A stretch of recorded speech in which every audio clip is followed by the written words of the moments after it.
സ്വർണ്ണമുകിലേ സ്വപ്നം കാണാറുണ്ടോ?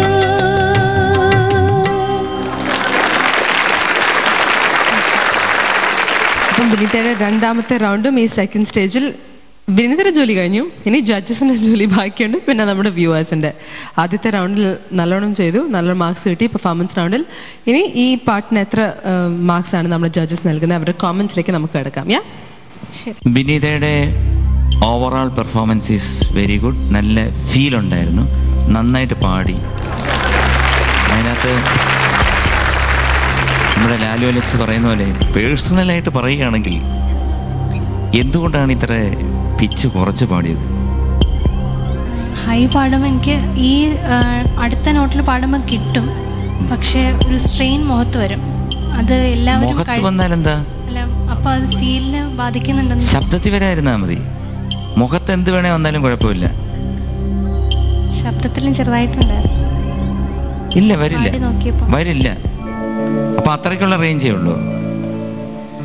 സ്വർണ്ണമുകിലേ സ്വർണ്ണമുകിലേ സ്വപ്നം കാണാറുണ്ടോ? നീയും സ്വപ്നം കാണാറുണ്ടോ? എന്താ പ്രശ്നം? മനോഹരമായിട്ടുണ്ട്. അടുത്ത ലൈനും കൂടെ പാടിക്കും. വർണ്ണച്ചിറകുകൾ ചുരുക്കിയൊതുക്കി വസന്തരാത്രി മയങ്ങുമ്പോൾ സ്വർണ്ണമുകിലേ സ്വർണ്ണമുകിലേ സ്വപ്നം കാണാറുണ്ടോ? എന്ത് സുഖമുണ്ടെന്നറിയാം ആ റേഞ്ചിലുള്ള ടോണ്. ഇത് അത്ര അടുത്ത ഇതിനകത്ത് അനുപല്ലി തുടങ്ങുമ്പോഴും അത്ര ഒരു വലിയ മേലിപ്പുണ്ടോ? നോക്കിയേ, ശ്രുതി നന്നായിട്ട് കൊടുത്തേ.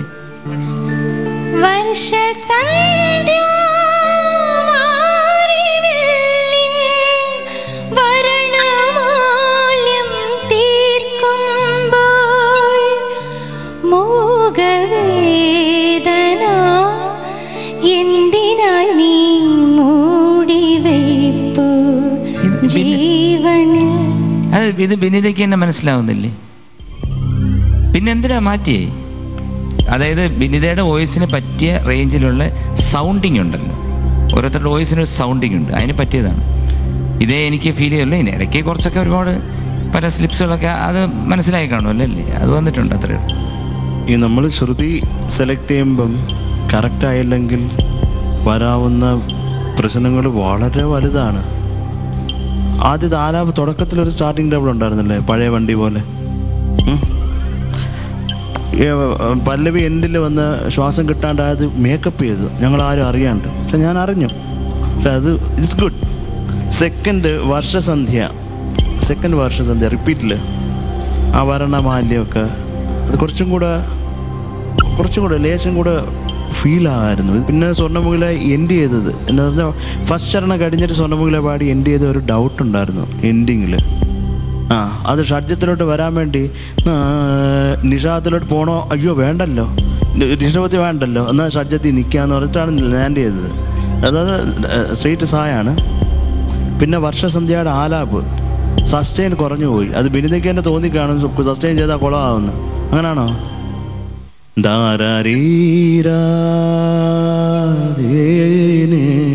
അത്രേ സസ്റ്റെയിൻ ഉണ്ട് അതിന്.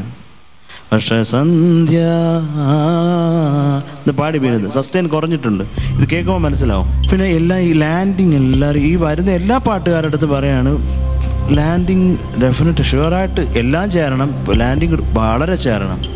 അത് വൃത്തിയായിട്ട് അറിയാൻ പറ്റും. മനസ്സിലായല്ലോ വിനിത? എനിക്ക് ഇത്രയേ ഉള്ളൂ പറയാം. നന്നായിട്ട് പാടി, നല്ലൊരു ഫീൽ ഉണ്ടായിരുന്നു. എനിക്ക് വളരെ ഇഷ്ടപ്പെട്ട പാട്ടാണിത്.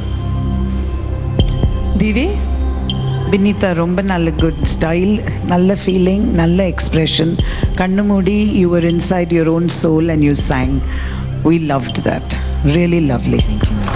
Take care of all these other problems of being flat here and there. And ரொம்ப உங்க body language எல்லாம் ரொம்ப you were within the song very very nicely.